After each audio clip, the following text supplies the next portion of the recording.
mendekat kepadamu, Allah pencipta langit dan bumi. Kau Allah pemilik hidup kami Tuhan. Terima kasih Bapak, terima kasih Tuhan buat kasih setiamu, buat pengurapanmu pagi hari ini ya Bapak. Urapi kami semua Tuhan untuk kami boleh duduk diam, mendengar firman-Mu dan mengerti, menangkap apa yang menjadi pesan Tuhan. Dan kami mau belajar untuk hidup di dalam setiap pesan-pesan-Mu Tuhan. Urapi hamba-Mu Tuhan untuk menyampaikannya. Terima kasih Bapak. Di dalam nama Yesus kami sudah berdoa, kami mengucap syukur. Haleluya. Amin. Tuhan, pesan Tuhan untuk kita di minggu ini ya, untuk satu minggu ini adalah tentang kuatkan dan teguhkanlah hatimu. Diambil dari Yosua 1 ayat 6, kita bacanya dari Yosua 1 ayat 6. Kuatkan dan teguhkanlah hatimu, sebab engkaulah yang akan memimpin bangsa ini memiliki negeri yang kujanjikan dengan bersumpah kepada nenek moyang mereka untuk diberikan kepada mereka. Nah, ini yang menjadi tema pesan Tuhan buat minggu ini ya, tentang kuatkan dan teguhkan hati. Jadi waktu saya mulai mencoba mempersiapkan firman Tuhan pagi hari ini, jadi artinya kan ada waktu buat merenung gitu ya. Terus ketika saya merenung, saya pikir bahwa ini pesan Tuhan ini pesan yang penting gitu, artinya sangat penting. Artinya gini, yang lain bukannya nggak penting. Buat saya pribadi penting banget buat saya pribadi gitu. Karena kalau dibaca lagi dari Yosua 1 ini, orang ikut Tuhan, berhasil, nggak berhasil, itu semua ditentuin dari hati, dari sikap hati, kuat atau tidak. Kalau orang ikut Tuhan hatinya nggak kuat, nggak teguh, maka dikatakan kalau orang yang kuat dan teguh berhasil. Kalau orang yang nggak kuat dan teguh, artinya bisa gagal gitu kan. Nah jadi artinya orang ada kemungkinan bisa gagal ikut Tuhan. Jadi Tuhan ingatkan melalui pesan ini untuk melihat nih, seberapa teguhkah hati kita, udah cukup kuatnya nih hati kita. Mungkin berpikir, masih kayaknya gue udah cukup teguh nih, kayaknya gue udah cukup kuat gitu ya. Mungkin kita berpikir gitu, tapi lebih baik kita jangan pernah berpikir bahwa kita udah cukup deh. Mendingan kita berpikir bahwa saya masih perlu dikuatkan lagi.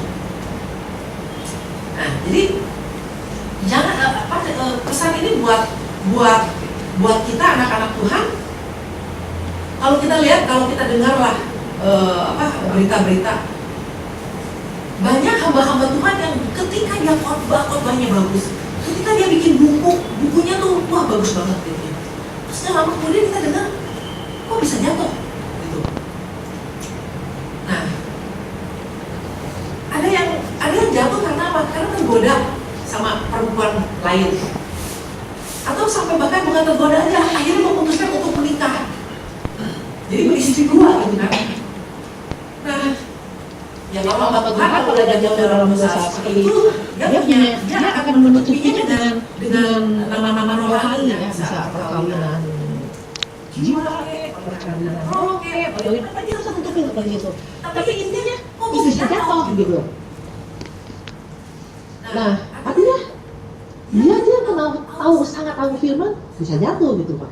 Nah, tapi ini yang Tuhan ingatkan bahwa berarti orang bisa gagal, bisa tidak berhasil, itu bisa terjadi sama semua orang. Nah, kalau kita lihat di kisahnya perjalanan bangsa Israel ke Kanaan, dari dipimpin sama Musa sampai akhirnya dipimpin sama Yosua pun ada orang-orang bangsa Israel pun banyak yang akhirnya gagal gitu ya. Nah, ketika sampai di sebuah kota, kalau nggak salah orang-orang bangsa Israel tuh yang namanya dikatakan berubah setia. Ketika mereka melihat ada jubah yang bagus, ketika mereka lihat ada hal yang menarik hati mereka nggak tahan gitu loh. Mereka nggak kuat, nggak teguh, padahal dia tahu ini barang itu nggak bagus. Barang ini diperuntukkan untuk dibakar, karena barang-barang ini adalah barang-barang untuk penyembahan berhala. Tapi mereka nggak kuat, nggak teguh hatinya untuk, nggak deh gitu. Akhirnya mereka mengambil barang-barang itu, termasuk akan ngambil, lalu disembunyikan. Nah, artinya ketika orang sembunyi-sembunyi ya, melakukan segala dengan sembunyi-sembunyi, itu udah tahu Pak, dia tahu pasti itu salah. Betul nggak? Kalau nggak salah, terang-terangan aja. Tapi kalau disembunyikan, dia tahu gitu perbuatan yang dia lakukan ini salah. Nah, kenapa? Karena didasari dari rasa nggak tahan, kepengen gitu. Nah, jadi artinya ada hawa nafsu yang dia nggak bisa tahan. Nah, itu yang hawa nafsu dari diri sendiri ya. Juga kalau diperhatikan lagi, saya kesian juga gitu sama Musa ya. Musa yang udah membawa bangsa Israel keluar dari Mesir, berat kan gitu membawa orang-orang keluar dari Mesir.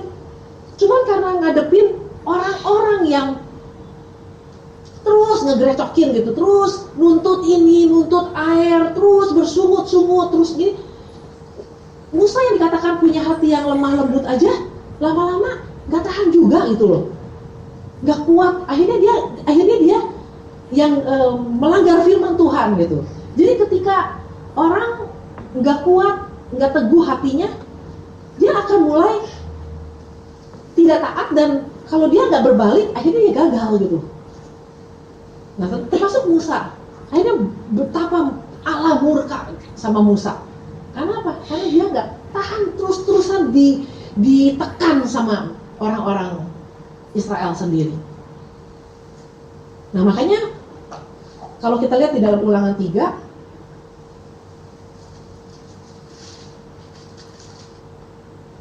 ayat yang ke-28,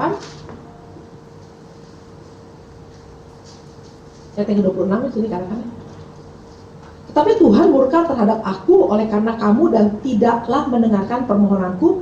Tuhan berfirman kepadaku, cukup, jangan lagi bicarakan perkara itu dengan aku. Naiklah ke puncak gunung Pisga dan layangkanlah pandanganmu ke barat, ke utara, ke selatan, dan ke timur, dan lihatlah baik-baik, sebab sungai Yordan ini tidak akan kau seberangi. Dan berilah perintah kepada Yosua, kuatkan dan teguhkanlah hatinya, sebab dialah yang akan menyeberang di depan bangsa ini, dan dialah yang akan memimpin mereka sampai mereka memiliki negeri yang akan kau lihat itu.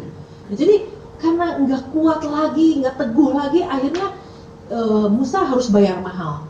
Makanya dia langsung ingetin sama Yosua, kuatkan, teguhkan hatimu. Karena apa? Yang bukan ngadepin musuh. Kadang-kadang ngadepin orang-orang sendiri aja juga, itu yang bisa bikin orang kalau nggak kuat-kuat amat, kalau nggak teguh-teguh amat, itu bisa jatuh gitu.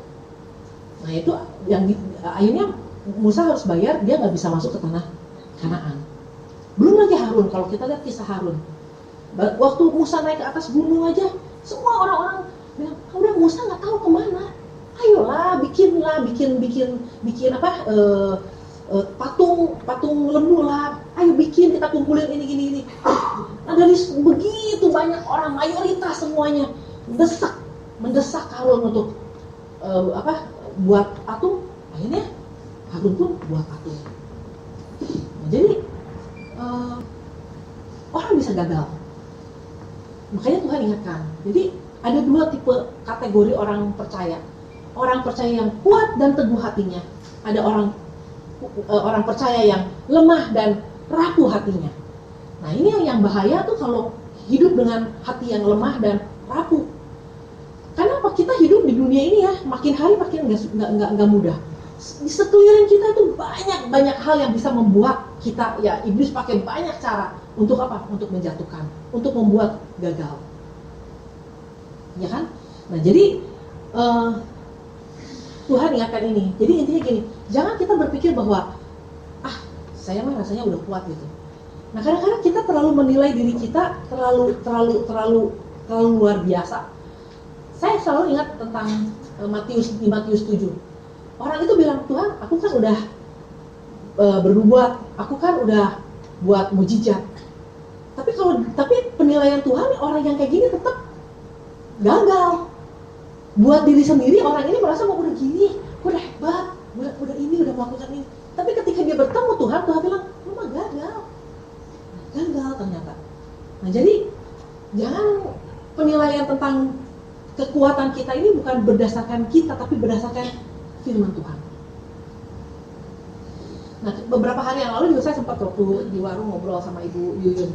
Dia cerita tentang ada salah satu orang tua dari teman anaknya yang mati bunuh diri, laki-laki. Umurnya baru 30-an kali ya. Pokoknya masih muda.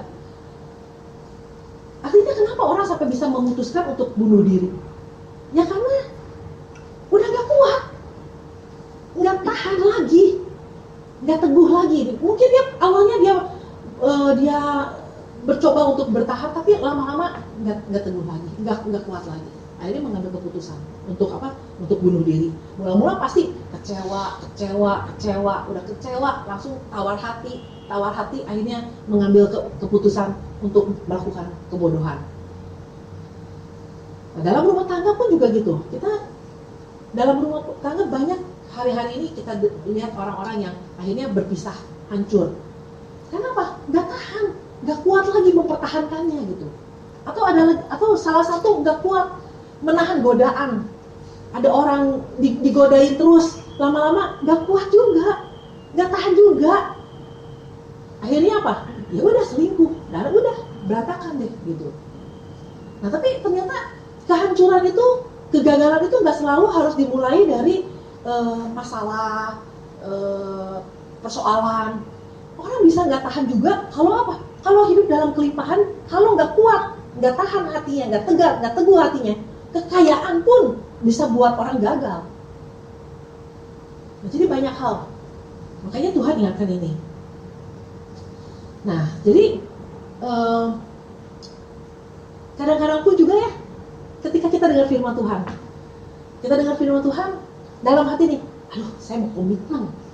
Saya pulang ini, saya mau melakukan apa yang saya dengar hari ini, gitu kan? Sering gitu. Tapi mungkin komitmen itu hanya berjalan ya 3 hari lah, paling banter seminggu gitu. Selebihnya lagi nggak dilakukan lagi. Kenapa?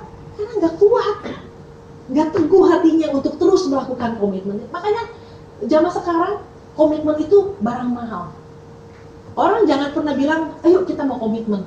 Kalau hatinya nggak kuat, nggak teguh, orang nggak akan pernah bisa komitmen. Komitmen untuk setia, komitmen untuk taat, itu perlu kekuatan dan keteguhan hati. Nah makanya kalau dengar, mari kita komitmen sama Tuhan. Ngomong sih gampang, tapi prakteknya untuk benar-benar punya komitmen sama Tuhan, itu nggak gampang. Perlu kekuatan hati yang kuat, hati yang teguh. Karena banyak orang yang udah ngapain sih? Atau kadang-kadang kita melihat orang lain, dia nggak taat juga, hidupnya baik, dia nggak melakukan ini pun oke aja. Nah jadi ketika kita melihat yang seperti itu, kalau karena nggak kuat, nggak teguh hatinya melihat yang begitu, ya udahlah, nggak usah lagi. Nah jadi banyak hal bisa terjadi. Saya juga kemarin sempat cerita sama anak saya. Kalau ketemu sama teman juga, kalau kita mesti punya prinsip, punya hati yang kuat dan teguh. Bergaul pun kalau kita nggak punya hati yang kuat dan teguh ya, itu bisa ditawarin macam-macam sama temen tuh, gara-gara nggak enak hati, akhirnya apa? Bisa jatuh dalam dosa. Jadi artinya kalau orang yang benar-benar punya kekuatan keteguhan hati, dia berani bilang tidak, say no to drug. Jadi mesti berani bilang enggak. Tapi nggak gampang orang bilang enggak gitu. Aduh nanti nyakitin nggak ya? Nanti orang ini tersinggung nggak ya? Itu kadang-kadang susah. Nah makanya kemarin ini saya bilang bahwa tetapkan di hati kita mau pakai standar apa. Kalau kita mau pakai standar kebaikan, hancur. Sedikit-sedikit karena kita baik sama orang, ya udahlah, enak hati. Ya udahlah, inilah. Kalau baik terus, kita lama-lama bisa hancur, bisa dipengaruhi. Tapi kalau kita pakai standar yang lebih tinggi dari kebaikan, yaitu kebenaran, itu tidak tergoyahkan. Karena firman Tuhan tidak tergoyahkan. Jadi benar-benar mesti punya satu komitmen, punya satu keteguhan hati bahwa saya mau pegang kebenaran firman Tuhan. Kalau enggak, itu akan merugikan diri sendiri gitu. Karena kan godaannya bukan dari diri sendiri, tapi godaannya juga bisa datang dari luar. Makanya ketika kita ikut Tuhan ingatkan pertama-tama apa? Carilah dahulu kerajaan Allah dan kebenaran. Jadi yang benar-benar harus kita pegang adalah kebenaran. Nah, bagaimana supaya kita bisa kuat dan teguh? Ya, kayak Yosua. Kalau kita lihat dari Yosua kan boleh dibilang dari kloter pertama nih yang keluar sama Musa kan ternyata cuma 2 orang nih, Yosua sama Kaleb kan yang akhirnya masuk ke tanah perjanjian. Ini luar biasa nggak? Luar biasa. Kalau kita ngelihat ya, baca nih orang-orang Israel, ini luar biasa. Jahatnya bukan main gitu. Kalau sampai ada 2 orang bisa bertahan masuk ke tanah perjanjian tidak terpengaruh, itu betapa kuat dan teguhnya hatinya Yosua sama Kaleb. Waktu dia ngelihat tanah perjanjian aja, dia bilang yang benar aja, dia bilang udah kita pasti bisa masuk. Orang-orang aja bisa pada nggak terima, mau dilemparin sama batu. Cuma ngomong begitu aja juga bisa dilemparin sama batu. Kalau nggak kuat-kuat amat, kalau nggak teguh-teguh amat hatinya, itu Yosua bisa. Iya benar, emang kita nggak bisa masuk deh. Tapi apa? Dia tetap bertahan. Artinya gini, siap mati deh. Orang yang kuat dan teguh hatinya, siap mati untuk mempertahankan kebenaran. Itu seperti martir. Martir itu bukannya orang yang ujuk-ujuk pengen mati, tapi dia adalah orang-orang yang berani mempertahankan kebenaran sampai mati pun dia berani mempertahankan itu. Nah, kalau kita lihat dari belajar dari Yosua, kita lihat dari Yosua 23. Apa yang membuat Yosua bisa menjadi orang yang luar biasa, punya keteguhan hati? Ya memang Tuhan udah ingetin sama dia, kuatkan dan teguhkan hatimu. Tapi Tuhan pun, Allah pun gak berbicara cuma sama Yosua, kepada seluruh bangsa Israel pun Tuhan bilang kuatkan dan teguhkan hatimu. Ternyata cuma Yosua dan Kaleb yang bisa kuat dan teguh hatinya. Di dalam Yosua 23 ayat yang ke-6, jadi kita belajar bagaimana seorang Yosua bisa begitu kuat dan teguh hatinya. Kuatkanlah benar-benar hatimu dalam memelihara dan melakukan segala yang tertulis dalam kitab hukum Musa, supaya kamu jangan menyimpang ke kanan atau ke kiri. Dan supaya kamu jangan bergaul dengan bangsa-bangsa yang masih tinggal di antaramu, serta mengakui nama Allah mereka dan bersumpah demi nama itu, dan beribadah atau sujud menyembah kepada mereka. Tetapi kamu harus apa? Berpaut pada Tuhan Allahmu, seperti yang kamu lakukan sampai sekarang. Ayat yang ke-11. Maka demi nyawamu bertekunlah mengasihi Tuhan Allah. Ini kuncinya. Kenapa Yosua bisa punya hati yang kuat? Artinya gini, dia punya satu ketetapan, mau berpaut sama Tuhan. Nggak ada pilihan yang lain. Sekalipun kelihatannya ikut Tuhan itu udah mentok, dia nggak mau coba yang lain deh. Coba cara lain, enggak. Pokoknya mau mentok, mau ada jalan, mau nggak ada jalan, mau ditolong, nggak ditolong, dia tetap pilih Tuhan. Nah ini sebenarnya. Nah kalau orang punya sikap seperti ini ya, iblis juga udah nggak bisa ngapa-ngapain. Malas ngegoda orang kayak gini mah udah malas iblis juga. Kenapa? Udah punya satu ketetapan hati. Pokoknya apapun yang terjadi dalam hidup dia tetap berpaut sama Tuhan. Bahkan dia bilang, aku dan seisi rumahku hanya berpaut kepada Tuhan, hanya beribadah kepada Tuhan. Ini luar biasa. Artinya apa? Dia ngajarin seluruh anak-anaknya, apapun yang kamu hadapi, walaupun ditawarin yang lain, tetap berpaut sama Tuhan, berpaut sama Tuhan. Jangan cari pilihan-pilihan yang lain. Ini bukan multiple choice, dia cuma punya satu jawaban, yaitu Yesus. Nah kalau kita lihat, siapa sih sebenarnya orang yang juga punya hati yang teguh dan kuat? Siapa? Daniel, Sadrak, Mesakh, dan Abednego. Kita lihat di dalam Daniel. Daniel 3.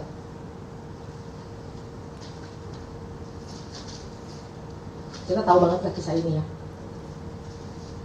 Daniel 3 ayat yang 17. Jadi orang yang berpaut sama Tuhan tuh selalu berpikiran ini, lama juga nggak apa-apa. Kadang-kadang kita datang sama Tuhan kan minta jawaban. Lama coba cari lagi deh, kemudian di gereja lain mah lebih cepat. Tapi kalau orang tahu tentang Allahnya, dia kenal siapa Allahnya, dia akan tetap bertahan. Mau ditolong kek, enggak kek, sama seperti Sadrak, Mesakh, Abednego. Ayat 17. Jika Allah yang kami puja sanggup melepaskan kami, maka ia akan melepaskan kami dari perapian yang menyala-nyala, dan dari dalam tangannya ia raja.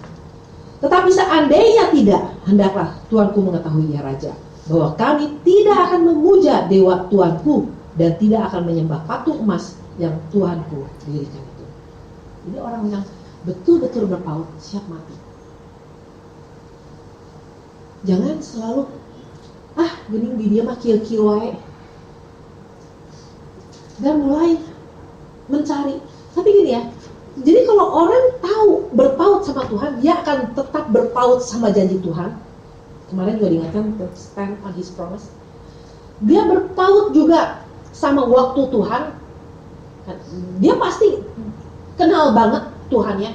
Jadi bahwa apa yang Tuhan, kalau Tuhan mau jawab, Tuhan lihat kondisi kita siap apa enggak di ini. Nah tapi kan kadang-kadang kan orang merasa bahwa udahlah, mungkin di gereja lain Tuhannya beda, pasti lebih cepat.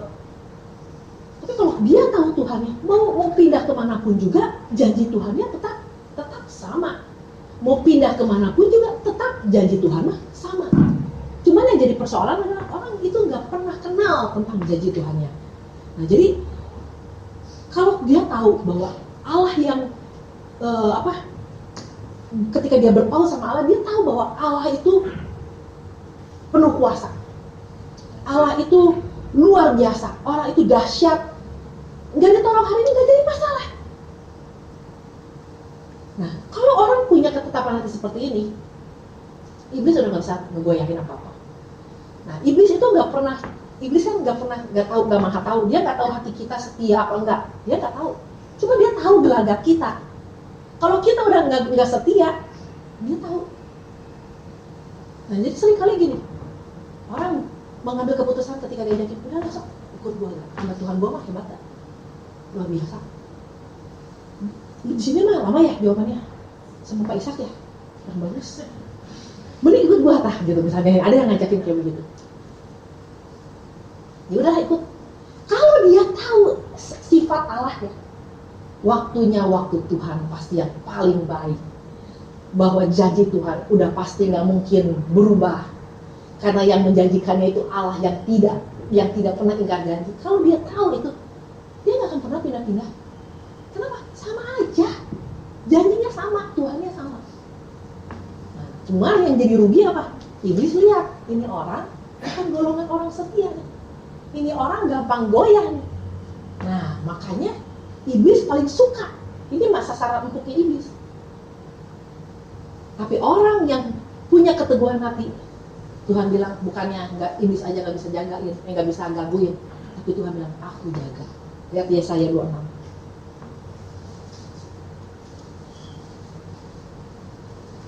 Yesaya 26 ayat yang ketiga.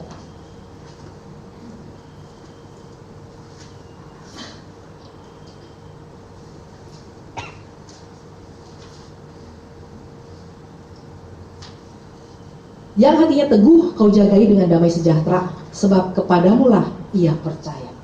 Wah, Tuhan jaga semua. Tuhan jagain kita. Jadi ketika iblis mau mulai macam-macam pun juga Tuhan akan jagain hati kita. Kenapa? Karena Tuhan tahu orang ini, kita punya keteguhan hati. Nah, kalau kita saat ini dikasih visi sama Tuhan, atau mungkin di setiap pribadi kita Tuhan kasih mandat-mandat tertentu, Tuhan akan lebih percaya sama orang yang seperti apa? Orang yang kuat dan teguh hatinya. Jadi orang yang setia di dalam perkara kecil, Tuhan lihat dan Tuhan akan percayakan apa? Perkara yang dahsyat. Tuhan akan kasih hal-hal yang dahsyat dalam hidupnya. Jadi bukan karena Tuhan nggak adil, kok dia lagi, gua enggak. Nah, Tuhan lihat seberapa hatinya. Tuhan nggak lihat yang lain-lain, Tuhan cuma mengukur hati kita. Jadi kalau Tuhan ingatkan ini, coba seberapa tegukah hari ini kita? Apakah kita termasuk orang percaya yang kuat dan teguh hati, yang siap pegang komitmen, atau orang yang lemah, yang rapuh, yang sedikit-sedikit digoda jatuh, yang sedikit-sedikit. Jadi yang namanya kuat itu artinya nggak goyang, tidak menyimpang ke kiri ke kanan, tidak mudah digoda, tidak mudah dipengaruhi. Itu kuat dan teguh, tetap pegang sama kebenaran firman Tuhan. Nah, gimana caranya untuk supaya kuat? Kemarin kita diingatkan punya inisiatif. Jadi inisiatif kita bukan cuma sekedar peduli dengan orang lain, tapi peduli juga sama diri kita nih. Saya perlu bertumbuh, saya perlu punya roh yang luar biasa, saya perlu punya keteguhan hati. Jadi semuanya kuncinya ada di kita. Kita lihat di dalam Kolose 2.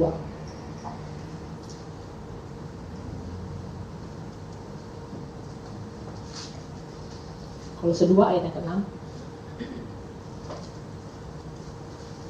Kamu telah menerima Kristus Yesus, Tuhan kita.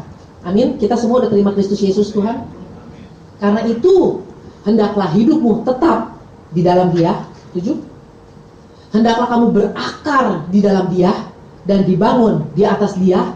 Hendaklah kamu bertambah teguh dalam iman yang telah diajarkan kepadamu, dan hendaklah hatimu melimpah dengan syukur. Nah, jadi artinya untuk kita membangun kekuatan dan keteguhan hati kita ini, jadi hendaklah kamu terus-menerus didoakan. Enggak, kita sendiri harus punya inisiatif.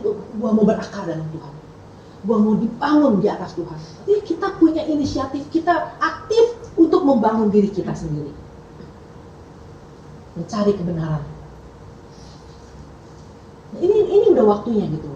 Ini udah saatnya untuk ayo bangun diri, ayo bertumbuh terus, ayo berakar di dalam Tuhan.